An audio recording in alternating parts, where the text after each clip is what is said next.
Bueno, a continuación tenemos a los compañeros que van a intervenir en los tres, ¿no? Sí, sí. Iván López, a Bruno Barreto y a Sergio Reina. La presentación es rápida en este caso porque, bueno, Araceli es una persona que lleva ya mucho tiempo como arquitecta, con una larga experiencia, pero además desde hace ya 2 décadas más trabajando en arquitectura bioclimática, temas de planeamiento, poniendo la dimensión de la sostenibilidad en la gestión del territorio. Y en este último año y medio, 2 años, pues ha sido la persona que ha ideado y ha, digamos, el alma mater del proyecto del ecoeje Imagen Costa Dañasa, que ahora nos comenta y la conexión también que tiene los caminos y el camino de Candelaria con este territorio. Y luego, pues además tenemos aquí a Bruno y a Bruno Barreto y a Iván, que los dos son consultores ambientales, especialistas en planificación urbana y territorial, fanegada y volcados en el uso sostenible del territorio y en la generación de indicadores de sostenibilidad, con muchos trabajos también interesantísimos de carácter interdisciplinar. Bruno geógrafo y Iván ingeniero técnico. Bueno, pues media hora con el tiempo de preguntas, sé que hablar los tres es difícil. Bueno, buenos días, buenas tardes ya. El proyecto que les voy a contar ahora es un proyecto que propuse al área de medio ambiente del Cabildo el año pasado, después de que tuviera ya algo de recorrido, de testear un poco entre la ciudadanía si esta idea les parecía interesante o no y pues generar un poquito de sinergia, ¿no? El área de medio ambiente la aceptó, tuve la suerte de que los directores de proyectos son Víctor García y Alberto de Armas, lo cual ha sido, sin duda, ha contribuido a darle brillo al proyecto. Y no trata en absoluto, o sea, es una herramienta, la entendemos como una herramienta que ayuda al desarrollo del urbanismo más sostenible y a la lucha contra el cambio climático. No pretende en absoluto sustituir al planeamiento, pero sí pensamos que el desarrollo de ecoejes puede contribuir a que cuando se revisen el planeamiento pues puedan tenerse ya adoptadas algunos criterios que además vienen consensuados con la participación ciudadana, con lo cual también pensamos que podría tratar de aliviar conflictos. Bueno, como reflexión preliminar, en el año 2008 se aprueba la Estrategia Canaria de Lucha contra el Cambio Climático, en la que hay unos inventarios de determinados sectores y vemos que el sector de la energía se lleva la palma en el peso de las emisiones con el 94% nada menos, ¿no? Según esta estrategia, la energía es la producción de electricidad, transporte más desalación de agua sobre todo, ¿no? Bueno, los principales responsables son los sectores de la arquitectura y la planificación urbana, en el sentido de que el transporte ha aumentado un 40% las emisiones en los últimos 10 años y esto está debido, según la propia estrategia, a que los núcleos urbanos están saliendo fuera del espacio urbano propiamente dicho y están ocupando espacios rurales. En Canarias es imposible disociar el binomio agua-energía. De hecho, el mejor cliente que tiene las compañías suministradoras es el Consejo Insular de Agua y Valten, ¿no? Y temas de desalación y energía, desalación y depuración consumen muchísima energía. Pero además el modelo económico que hemos adoptado, que está basado en dos núcleos principales, el del área metropolitana y el de la zona del sur, que es donde más trabajo suele haber, unido a la dispersión urbana que hay en la franja de la vertiente norte, que es donde más edificaciones dispersas existen, pues contribuye a que en hora punta y cada vez más en otras horas haya unos colapsos viarios importantes. Este modelo, que ya hacía unas reflexiones muy interesantes Faustino García Márquez, debería convertirse en vez de en bipolar en multipolar, ¿no? El intentar buscar economías por el resto del territorio para no favorecer estos desplazamientos debido a la dispersión urbana y al modelo bicéntrico. Este modelo muchas veces ha sido propiciado por algunos incentivos fiscales, como por ejemplo la RIC, que bonificaba las viviendas de nueva planta, no la rehabilitación urbana, lo cual también ha favorecido esta eclosión de los núcleos urbanos en adosados, ocupando muchas veces suelo agrario y estratégico.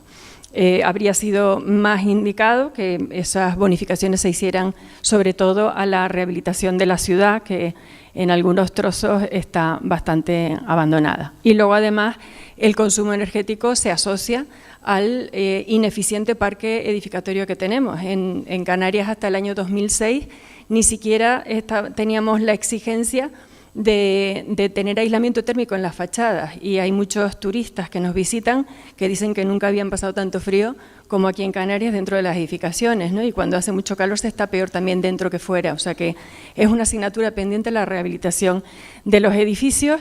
Y bueno, pues el intentar ir hacia un diseño de edificios que sea mucho más sostenible y mucho más favorecedor, digamos, del autoconsumo, o sea, que el edificio sepa lo que va a consumir y tratar de que ese mismo edificio genere esa energía, que además al tener recorrido corto, pues tiene también evitadas las pérdidas en transporte.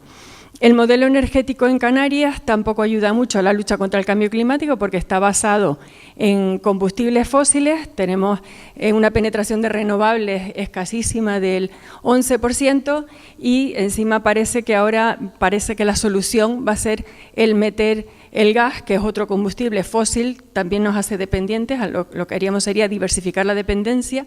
Y el metano está causando unos problemas mucho más graves que el CO2 de cara al calentamiento global. Entre 20 y 80 veces, depende de cuánto tiempo esté en la atmósfera, o sea que no nos parece tampoco que sea la solución.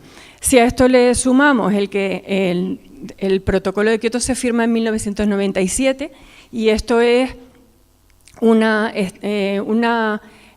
gráfica en la que se ve cómo ha subido el incremento de la demanda energética entre los años 2000 y 2006. La he puesto adrede porque con la crisis parece que hemos querido ahorrar, pero realmente ahí está disfrazada un poco esa voluntad de ahorrar, ¿no?, con las limitaciones.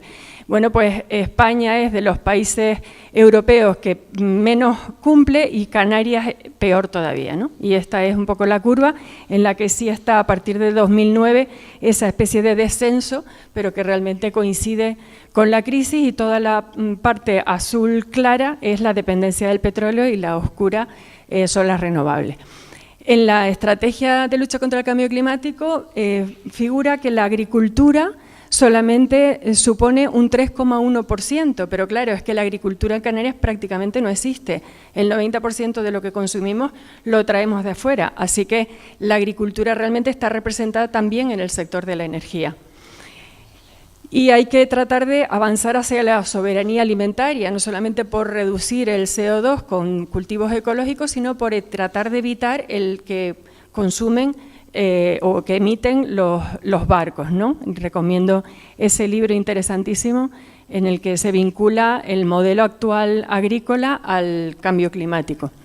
Entonces, ¿qué es lo que queremos hacer en la metodología ecoeje? Bueno, pues con toda esta reflexión preliminar, de lo que se trata es de delimitar territorios que pudieran ser lo más autosuficientes posibles, sobre todo en los recursos estratégicos, ¿no? Suelo, agua, energía, producción de alimentos. Para eso, bueno, hicimos un diagnóstico de inventario, un análisis DAFO, debilidades, pues paisajes devastados, la montaña Birmagen, me imagino que todo el mundo la conoce, la mitad de la montaña ha desaparecido, pero bueno, también tenemos una oportunidad porque en el pie de esa montaña ahora mismo tenemos una superficie prácticamente horizontal que está a 740 metros de altitud con respecto al nivel del mar, con lo cual puede ser un segundo Corona del Viento. En una segunda etapa de este proyecto ya se está haciendo un análisis un poco más holístico de este territorio por ver si se puede favorecer. Luego otra debilidad es que en esa zona está la mayor parte de la exclusión social y paro de la isla. Y luego tenemos una red de riego bastante escasa, sobre todo por la parte del Rosario, donde bueno, pues actualmente solamente se plantea el secano, precisamente por la falta de agua, y en la parte de abajo están intentando organizarse por comunidades regantes, pero que las acciones son un poco, no están al alcance de todos los agricultores. Posibles limitaciones, me ha encantado la conferencia anterior porque habla también del planeamiento, o sea, cómo el planeamiento puede favorecer la conectividad o puede dividirlo completamente, ¿no? Y ahí hay alguna intervención del planeamiento que podría contribuir al fragmentamiento de un área que entendemos que podría ser más interesante estudiada en completo. Este es un plano de la montaña Birmagen, un levantamiento topográfico en el que pertenece a un plan territorial parcial en el que solamente se dedica a residuos. Entendemos que también se puede utilizar ese espacio tan emblemático para gestión del agua y gestión de la energía. Entre las fortalezas tenemos los mejores suelos de la isla, están ahí representados. Y se podrían generar estos paisajes comestibles para reducir el consumo energético y favorecer la lucha contra el cambio climático. Esta es la cara que da al Rosario de la montaña Birmagen, uno de los suelos más fértiles de todo el ecoeje. Y luego, bueno, pues oportunidades también, el paisaje como reclamo turístico. Ya hay establecimientos que funcionan adecuadamente y mediante una adecuada red de biodistritos se podría mejorar aún más esa conectividad. La proximidad al área metropolitana, nos parece que puede ser muy interesante el 50%, según el Plan de Desarrollo Rural, el 50% es zona rural y el 50% es zona urbana. Entonces nos parece que también que es interesante favorecer el kilómetro cero, el establecer sinergias entre las zonas rurales que podrían favorecer los consumos de alimentos ecológicos de kilómetro cero, y las zonas urbanas favorecen también la generación de residuos que debidamente tratados pueden servir también para mejorar la estructura del suelo urbano. Así que entre estas dos zonas se podría establecer una economía circular. También tiene abundantes recursos eólico y solar y además el relieve, como hemos visto, para gestionarlos. En la empresa Dobontech del clúster RICAM de energías renovables para el área 2030 del Cabildo hizo un proyecto, un estudio muy interesante dentro del ecoeje también, en el que establecían que se podría establecer una red de energías renovables con un payback de 11 años nada más, o sea, en un ecoeje autosuficiente energéticamente con un payback de 11 años. Energía, agua, relieve, el relieve también interesante para la gestión del agua, por gravedad además, teniendo que consumir la menos energía posible, por un sistema de humedales y poder utilizar el agua, ese recurso escaso y estratégico, 2 veces.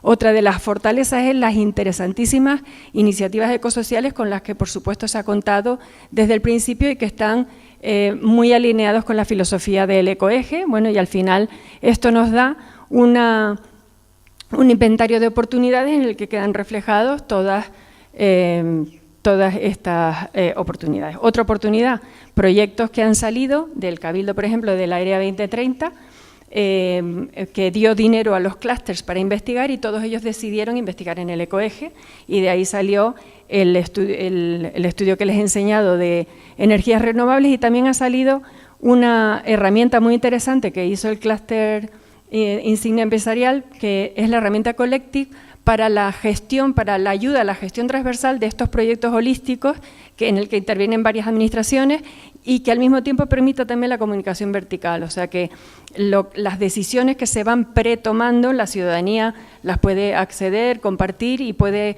haber un feedback interesante entre ellas. Y luego además otra oportunidad fue el contrato de Agustín de Bethencourt, del Gobierno de Canarias más Cabildo de Tenerife, en las que un doctor en filosofía de un grupo de investigación de la Universidad de La Laguna está participando en este proyecto también para el tema de la gestión de la participación ciudadana, que es fundamental si queremos hablar de urbanismo sostenible. Además, participación ciudadana desde el principio. Bueno, pues el desarrollo del proyecto nos va a dar una oportunidad de testear esta herramienta. Hemos hecho reflexiones participativas con diferentes agentes de la zona, tanto técnicos como ciudadanos, como técnicos también de la administración, independientes, y de ahí, de esas reuniones participativas que se hicieron, que fueron 2, salió lo que llamamos la sábana, que es un Excel muy grande en el que se plantearon para los ejes básicos del desarrollo sostenible, que son energía, agua, producción de alimentos, residencia, y luego incorporamos también, gracias al trabajo de los clústeres, el tema de turismo y movilidad sostenible, pues según los objetivos y las estrategias planteadas, salieron casi 60 proyectos de la participación ciudadana para el diseño del ecoeje. ¿Cómo lo pensábamos hacer? Pues pensábamos mezclar varias metodologías interesantes para el territorio.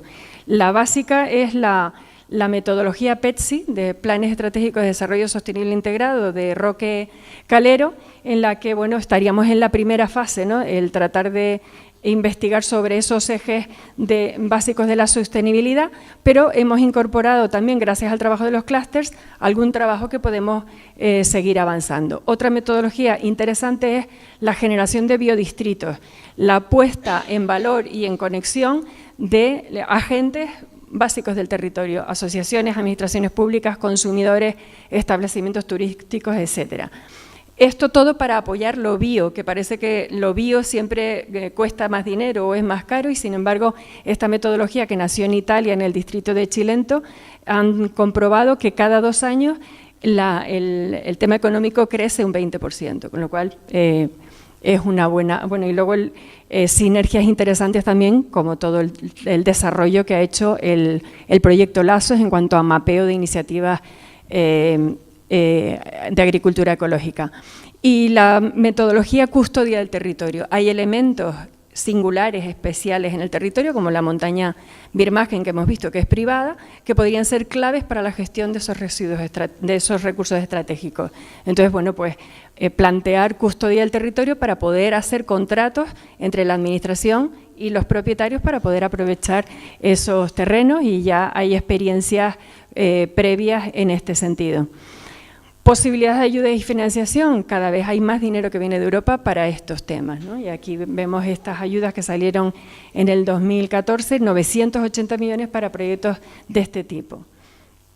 Esa sábana Excel, gracias a una empresa con la que colabora con el Cabildo para determinados proyectos, pues se pudieron identificar los proyectos que se habían presentado que podrían tener acceso a ayudas europeas. En cualquier caso, para esta segunda fase que ya ha empezado, muchos de estos proyectos ya se han podido iniciar.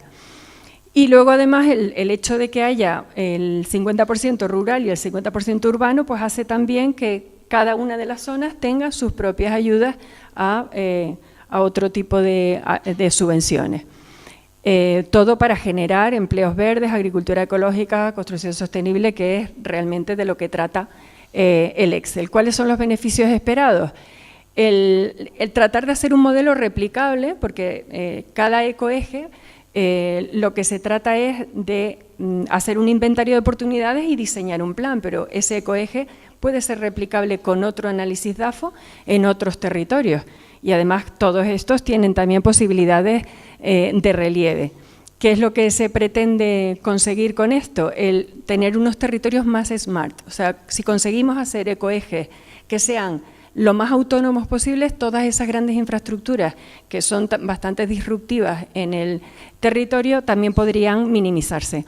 Territorios smart para mí no es solo tecnología, sino primero el tratar de hacer una reflexión desde el sentido común de cuáles son de verdad las oportunidades del territorio y ponerlas en valor, y luego ya la tecnología será mucho más fácil de aplicar. Estas grandes infraestructuras que podrían minimizarse, o que incluso a lo mejor se pueden detener si se ve que esto es viable, pues la energía, la depuración de aguas, los residuos que están tirándose gran cantidad de residuos que podrían perfectamente mejorar la estructura del suelo agrícola, y la desalación, que también está causando problemas en las costas. Otro tema que podría a lo mejor aliviarse es las grandes colas, si se genera empleo próximo, o sea, si estudiamos esos ecoejes de forma que se puedan establecer empleos próximos. Según el clúster canario de transporte y logística, que participó también en esta edición, el 40% prácticamente de este tráfico es debido a motivos laborales. En resumen, los objetivos serían la mejora de la sostenibilidad ambiental del territorio, hacer territorios más smart, la lucha contra el cambio climático reduciendo las emisiones de CO2, facilitar la formación y generar oportunidades de ecoempleo próximo. De esa sábana que les enseñaba, muchos de ellos, de esos proyectos propuestos, son para la formación y la dinamización de la economía ecológica en la zona, y generar conciencia y consenso, por supuesto, con participación ciudadana, porque si no, el planeamiento no sería sostenible. Gracias.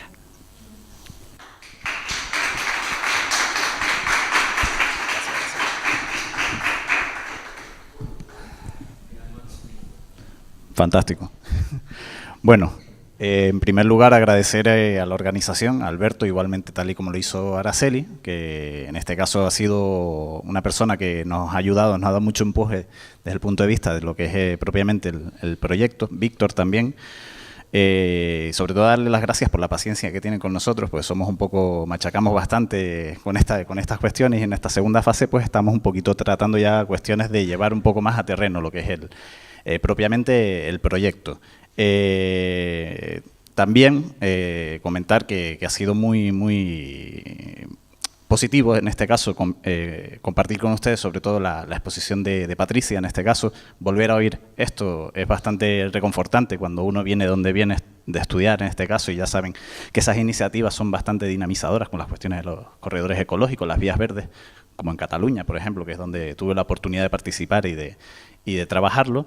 A Vicente Zapata, por supuesto, porque fue mi profesor en este caso, y siempre queda esa impronta y el trabajo, felicitarles por el trabajo y sobre todo la satisfacción de saber de que lo que estamos haciendo está muy alineado, y ya se puede hablar un poco de que estamos trabajando en esa transversalidad, que hay muchos agentes en este caso que estamos trabajando esa transversalidad y estamos preocupados en lo mismo. Y desde el punto de vista de la planificación, que evidentemente es lo más reseñable, y de la participación de las personas, que las personas sean las personas, en este caso, los que generen esa construcción, y la gestión social de los recursos que tenemos sea sobre lo que cabalga todo nuestro discurso, porque realmente es necesario que las personas se apeguen a donde viven, en este caso, y esa cuestión del territorio y la territorialidad es importante, sobre todo para que haya latencia en los proyectos que estamos desarrollando. En primer lugar, bueno, pues nosotros cuando nos planteamos desde el ecoeje, evidentemente, en qué nos incide el camino de Candelarias, pues evidentemente porque nos toca de lleno en el sentido de que en su transcurso desde la Laguna Candelaria, en esos 21 kilómetros, pues pasa, es como poner un ejemplo en este caso, como comentaban anteriormente, de cómo ese motor trabaja y esas bujías y esos agentes actúan de bujías y en este caso quien engrasa la maquinaria, pues nosotros lo veíamos, pues evidentemente es una situación arterial, ¿no? En este caso, una situación arterial en la cual el camino de Candelaria atraviesa totalmente nuestro ecoeje, y luego se dan unas situaciones, en este caso, que son esos otros caminos, en este caso, que ayudan a que haya un dinamismo, como bien puede ser el circuito circular de las barreras, o como bien puede ser, en este caso, el Sendero de la Esperanza hacia Lomo La Jara. Entonces, lo interesante de este caso es que nosotros vemos que propiamente ya hay unos agentes que están trabajando, que están haciendo como esa labor de leucocitos, ¿no? Dentro de esas arterias, ese sistema inmunológico se está reforzando con las acciones que se están haciendo desde el punto de vista de la participación ciudadana y lo que es propiamente el desarrollo de estos planteamientos en el territorio. Como bien les comentaba, el ecoeje en este caso incide directamente desde el tramo de Llano del Moro, Los Toscales, la carretera de Machado, la Ermita del Rosario, hasta el Camino de las Camelleras en su discurrir hacia Barrancón, que son unos 6 kilómetros, como todos sabemos, en este caso, que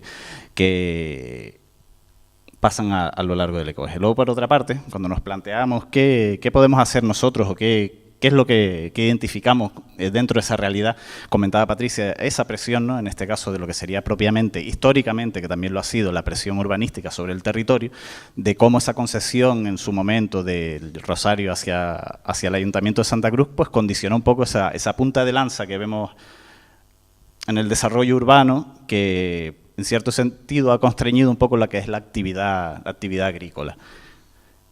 Por otra parte, comentar que dentro del punto de vista del ecoeje nos planteamos en su momento qué idoneidad tendría que ser un reservorio, en este caso, de hacer, o por lo menos plantear con los actores que hay en el territorio, un parque agrario, y en su componente de lo que sería el punto 2, que es la parte de Santa Cruz que pertenece al tablero, pues un parque periurbano, ¿no?, en este caso.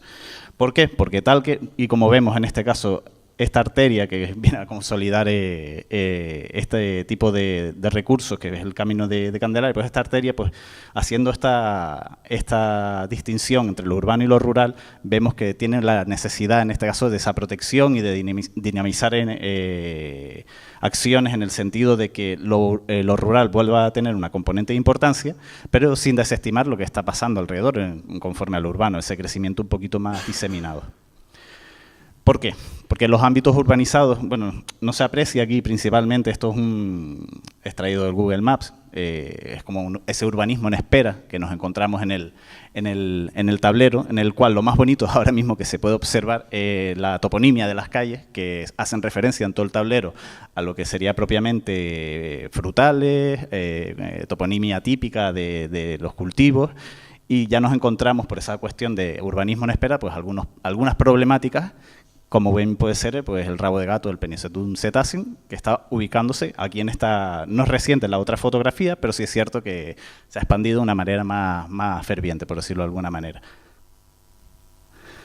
Otro impacto ambiental, que esto cae pues de la parte del tablero, es propiamente la actividad extractiva que tuvo en su momento Montaña Talavera, que esta es la cara suroeste, y esta es la cara posterior. En la cara posterior vemos una acumulación de material que han generado, por decirlo de alguna manera, una montaña artificial que evidentemente eso tiene un comportamiento un tanto lesivo, no solamente para lo que es la cuenca visual, lo que uno ve, lo que percibe, sino por si en algún momento, si no está asentada esa montaña, puede haber un problema. Talavera, pues estos birmagen, en este caso, pues exactamente lo mismo, esa cara sur, que vemos que también la capacidad, la actividad extractiva ha generado algún tipo de problemas, no solamente de carácter de la cuenca visual, paisajística, sino también que vemos que al otro lado hay una actividad agrícola que podría ser la contraposición a lo que viene aconteciendo en estos ámbitos. Lo más reseñable dentro del punto de vista de la estructura agraria es que estos ámbitos rurales, ahora mismo, la actividad es bastante escasa, sobre todo porque ya analizando el último mapa de cultivos nos estamos referenciando a 2016, que la superficie cultivada y la superficie no cultivada, en este caso, pues corresponde a esta cifra que ven aquí, que es aproximadamente la superficie agraria útil, pongamos de 1.300, pero es una representatividad realmente la representatividad que tiene respecto a el porcentaje de superficie abandonada es de un 53,4%, lo cual viene a connotar la problemática, en este caso, del abandono de los cultivos y de cómo eso puede afectar directamente a lo que es esa arteria del Camino de Candelaria para su preservación. Les dejo esta imagen, les paso con mi compañero, con Iván, que les relatará un poco esa contraposición en la imagen.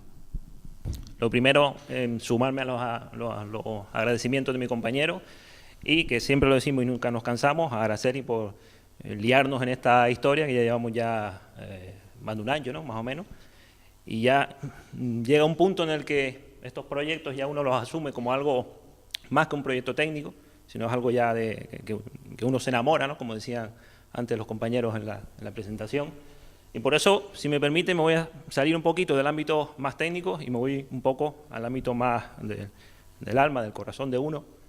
Cuando veo estos paisajes, que además esta zona es parte del camino, la zona donde está la Casa de los Mesas, la casa del pirata, una zona con una gran cantidad de superficies de cultivo abandonada. Queda por ahí atrás una bodega que además tiene denominación de origen, de Tacoronte Centejo, lo cual es un indicativo de calidad, del saber hacer de la población que vive ahí, ¿vale? Y a mí esto me lleva un poquito, o me recuerda un poco a nuestro pasado, nuestra infancia quizás. Esos espacios que yo veo ahora sí me hacen pensar principalmente en las personas que no están ahí, los que antes estaban cultivándolo, que ahora ya no están. Y esas personas son muy importantes porque son eran las que habitaban ahí y las que tienen ese conocimiento y esa cultura de ese territorio en concreto, ¿vale? Son muy importantes para mantener ese paisaje y, de hecho, cuando no están, el paisaje decae muy rápidamente, ¿no? La propia estructura agraria de nuestro sector productivo, de nuestro sector primario, también influye muchísimo en la conformación de ese paisaje que nos podemos encontrar en esta zona en concreto. De hecho, si se fijan, la mayor parte de las explotaciones o de las fincas que encontramos en el territorio son muy pequeñas. Eso ocurre en toda Canarias. Están muy influenciadas por los procesos históricos evolutivos del propio sector. Desde la conquista hasta nuestros días ha habido una serie de procesos que han acabado con una estructura agraria característica nuestra, que son esas explotaciones muy pequeñas, muy adaptadas al entorno, al territorio, con una serie de construcciones que muchas veces son muy representativas, esos bancales, esos muros de contención hechos con piedra, ¿vale?, que forman parte de ese paisaje de nuestras zonas rurales, ¿vale? La importancia del agua también que nos encontramos en toda Canarias, aquí principalmente una zona árida, de secano, con muchos problemas de abastecimiento de agua. La presencia de estanques y este tipo de construcciones son muy importantes. Un indicativo muy claro, los estanques vacíos, si los contraponemos con los estanques en uso, llenos de agua, pues el paisaje cambia bastante, ¿no? Voy acelerando un poquito porque ya me voy quedando sin tiempo. Y una cuestión importante también, en el sentido, en lo que nos ocupa en esta jornada, es la multifuncionalidad del sector agrario. Se habla que en Canarias nuestro sector tiene diferentes funciones, entre ellas una función ambiental, y lo que nos preocupa ahora mismo en esta jornada es el tema del paisaje, ¿vale? El sector agrario interviene como un elemento clave para mantener el paisaje. Eso además es un reflejo de la relación entre los habitantes y su territorio. Un ámbito rural con actividad, con habitantes que generan y mantienen ese paisaje, nos indica que hay vida, que ese ámbito rural está vivo, ¿de acuerdo?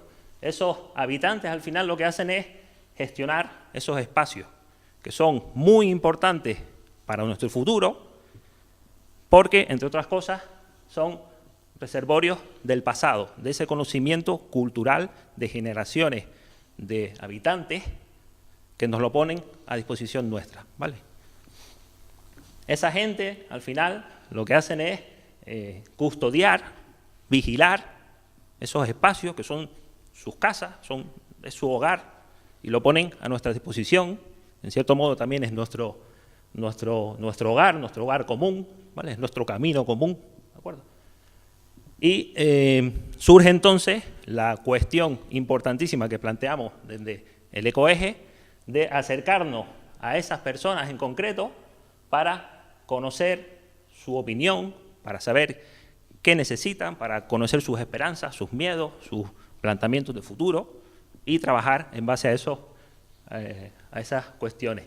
Hay ejemplos aquí muy interesantes de gente, de habitantes que ya están actuando para mantener ese territorio, para mantener ese paisaje. De hecho, encontramos uno que nos encantó. Es una especie de primera piedra en ese camino que estamos nosotros recorriendo con este ecoeje. Y lo vimos ahí en el camino. Además, tuvimos la oportunidad de hablar con el chico. Lo hizo él por su cuenta. Hay un pequeño altar con la Virgen de Candelaria, una imagen que él mismo restauró, una imagen de 40 o 50 años, decía, que él mismo restauró. Tiene luz incluso, para por la noche, para que se vea, es súper curioso. Y tiene, aquí no se ve en la imagen, pero tiene aquí una especie de texto que él grabó a mano y que está muy interesante. Y al final tenía esta palabra, o este lema, que nos encantó, que ahora lo ven mejor: camínalo, cuídalo. ¿Vale? Con esto termino.